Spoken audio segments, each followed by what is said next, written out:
Pada suatu sore, ketika Abu Nawas sedang mengajar murid-muridnya, ada dua orang tamu datang ke rumahnya.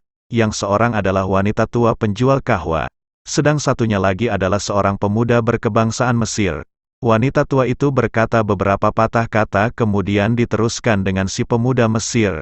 Setelah mendengar pengaduan mereka, Abu Nawas menyuruh murid-muridnya menutup kitab mereka. Sekarang pulanglah kalian, ajak teman-teman kalian datang kepadaku pada malam hari ini sambil membawa cangkul, penggali, kapak dan martil serta batu.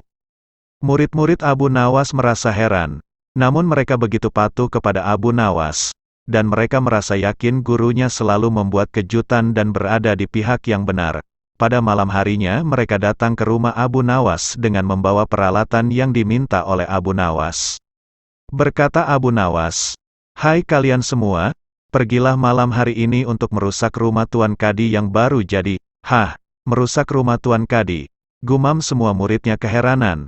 "Apa, kalian jangan ragu, laksanakan saja perintah gurumu ini," kata Abu Nawas menghapus keraguan murid. Muridnya, "Barang siapa yang mencegahmu, jangan kau pedulikan, terus pecahkan saja rumah Tuan Kadi yang baru. Siapa yang bertanya, katakan saja aku yang menyuruh merusak. Barang siapa yang hendak melempar kalian, maka pukullah mereka dan lemparilah dengan batu." Habis berkata demikian, murid-murid Abu Nawas bergerak ke arah Tuan Kadi.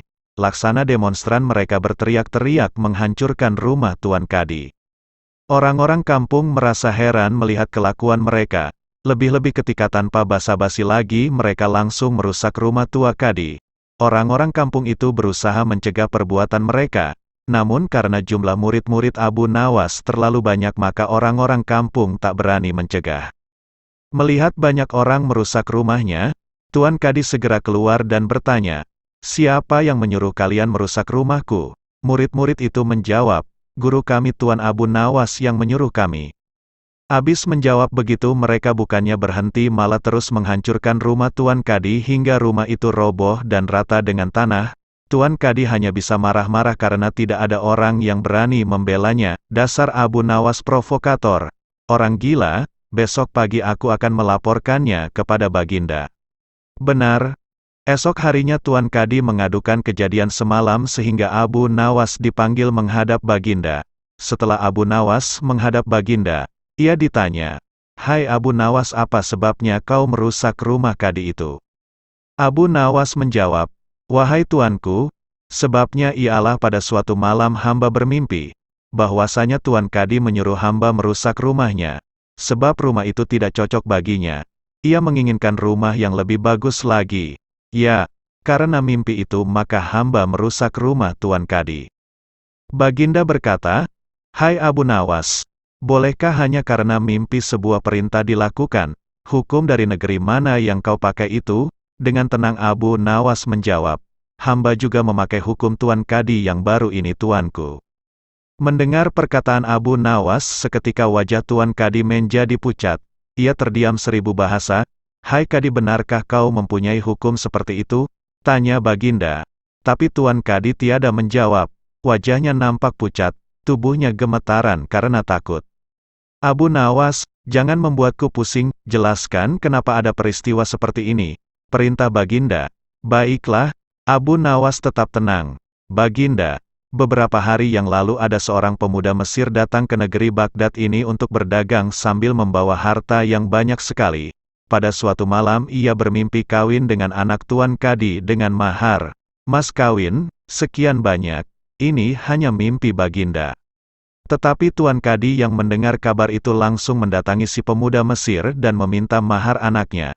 Tentu saja pemuda Mesir itu tak mau membayar mahar hanya karena mimpi. Nah, disinilah terlihat arogansi Tuan Kadi. Ia ternyata merampas semua harta benda milik pemuda Mesir sehingga pemuda itu menjadi seorang pengemis gelandangan dan akhirnya ditolong oleh wanita tua penjual kahwa. Baginda terkejut mendengar penuturan Abu Nawas, tapi masih belum percaya 100%. Maka ia memerintahkan Abu Nawas agar memanggil si pemuda Mesir. Pemuda Mesir itu memang sengaja disuruh Abu Nawas menunggu di depan istana. Jadi mudah saja bagi Abu Nawas memanggil pemuda itu ke hadapan Baginda. Berkata Baginda Raja, Hai anak Mesir, ceritakanlah hal ihwal dirimu sejak engkau datang ke negeri ini. Ternyata cerita pemuda Mesir itu sama dengan cerita Abu Nawas. Bahkan pemuda itu juga membawa saksi, yaitu Pak Tua pemilik tempat kos dia menginap. Kurang ajar, ternyata aku telah mengangkat seorang kadi yang bejat moralnya. Baginda sangat murka. Kadi yang baru itu dipecat dan seluruh harta bendanya dirampas dan diberikan kepada si pemuda Mesir. Setelah perkara selesai, kembalilah si pemuda Mesir itu dengan Abu Nawas pulang ke rumahnya. Pemuda Mesir itu hendak membalas kebaikan Abu Nawas.